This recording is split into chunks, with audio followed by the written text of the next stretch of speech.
Top tips for preparing your estate and letting agency for sale. Talk to me, Michael.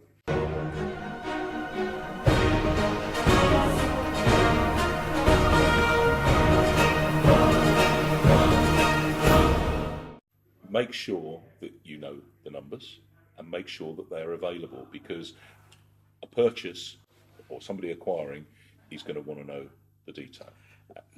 You're so right. The amount of people I've seen, basically they've written a few numbers on a piece of A4 paper and given it to the selling agents. And lettings is quite interesting because the amount of business, because I do a little bit of work on acquisitions and disposals and things for clients, and often, particularly if it's a business that has sprung out of a sales business, there's no separation of the accounts. So the sales and lettings accounts is all lumped together.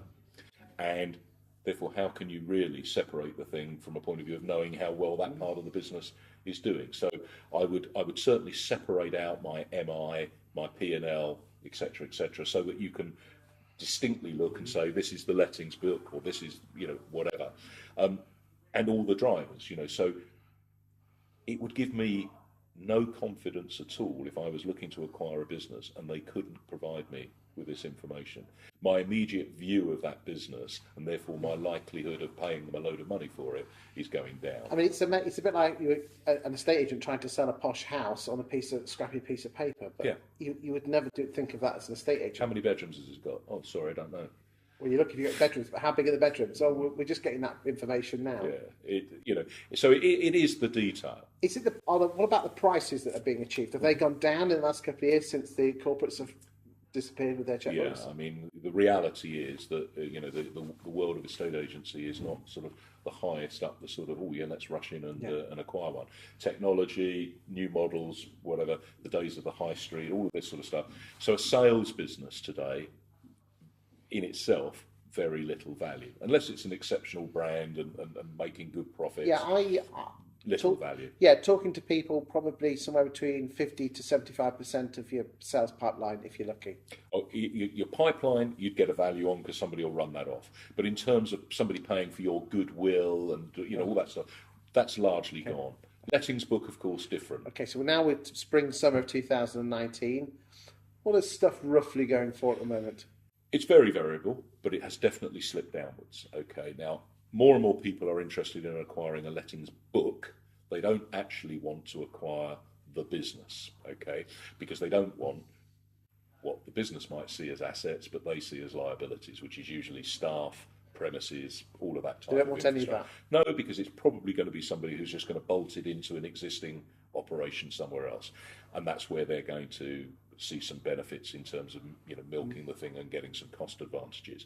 So you can sell a business, but at the end of the day, that's going to be a multiple on profit of maybe, in most cases, not much more than 3 or 4 times profits. Okay, what about turnover? Because a lot of people go on turnover on a book. Generally, you've still got some people out there talking about 1.5 times turnover. I think that's the top end at the moment. And I think that is ambitious. Certainly, I've done deals in the last 6 to 9 months at much closer to 1, and even very small books where we've effectively not paid for them, where we are paying for them, but we pay for them out of the revenue on the drip. So we're paying. So we give them. We're talking about 20, 30, 40. That sort of small. Yeah, small stuff that isn't of interest to anybody of a major, I mean, your background with Belvoir, so, they wouldn't be interested in 20 units here or there or something. But, little local agent bolting 20 into another 100 or something might be great news. But clearly it doesn't have the value. Yeah, I know what I'm being told at the moment is between 1.1 and 1.3 of gross turnover, but that's gross turnover less the tenant fee. Oh, of course, you take the tenant fee out of it because, what we're talking about is recurring income streams largely.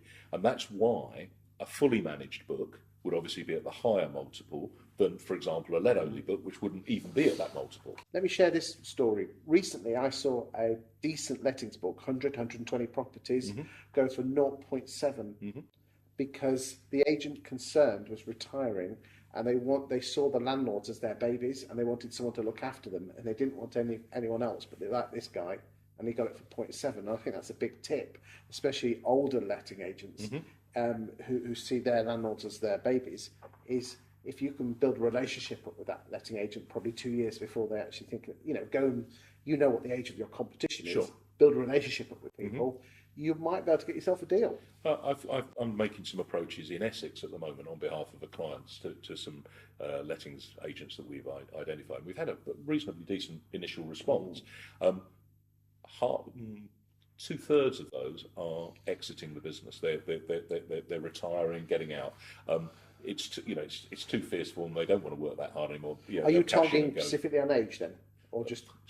We are targeting based on whatever knowledge we have of the local market. In this case, my client, who's doing the acquiring, obviously knows their competition, and therefore we are specifically going after. I'm surprised the amount of people are looking to get out. Do you think just a little nudge in the right direction? If they can't see that they're going to be, their business isn't growing, the lettings book isn't growing because they're not really putting the effort into business generation and stuff. So it's at best it's churning. Their sales business is struggling.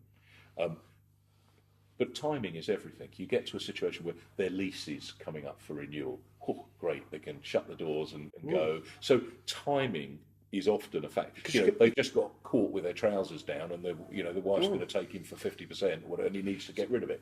Whatever it might be. There's a so you just got to have your ear to the ground. That helps. Do remember with the land registry, if a lease is over 7 years old, it'll be on the land registry, so you can find out when the lease is about to finish. You can talk to these people. Do you think it's better that they should approach themselves, or get a third party like yourself, or a solicitor or an accountant to make the approach? I think that there is an advantage in using a third party. The reason that some of my clients use me for doing that is that it avoids the thought that they're fishing. So if the agent makes a direct approach themselves, if they've got a very strong personal relationship, fine. But otherwise, it could just be seen as somebody fishing for information or whatever. When it's done through a professional third party, whether it's somebody like myself or, as you say, a lawyer or accountant, then it tends to show that it's a bit more serious, perhaps, because they're engaging somebody to do it. Whilst all discussions would be under some form of non-disclosure agreement, people tend to. My experience is that people tend to respond more positively. Don't give everything away, but let's give some top. Have you got any little tips for agents, through a third party on approaching agents in terms of the content of the letter, or just general? Just give something to the audience, for the people out there. Well, I think it's because you can do this, obviously by letter, by email, by telephone call. First and foremost, you've got to identify who owns the business.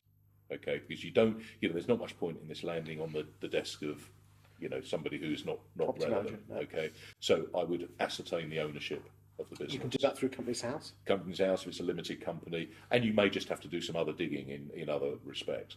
So let's say there are 3 owners to the business. I would approach all 3 owners, because you might have 2 of them who want to sell and 1 of them who doesn't. And if you only write to the one who doesn't, they're not even going to get to hear of it. So it's making sure that happens. Personally, I like a letter as opposed to an email, or both.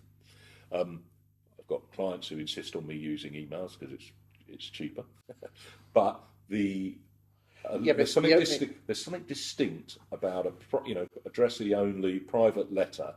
Partly because we don't get many of them these days, and therefore it's a bit of almost a novelty and whatever. So I would argue that I've had a better response from letters than from emails.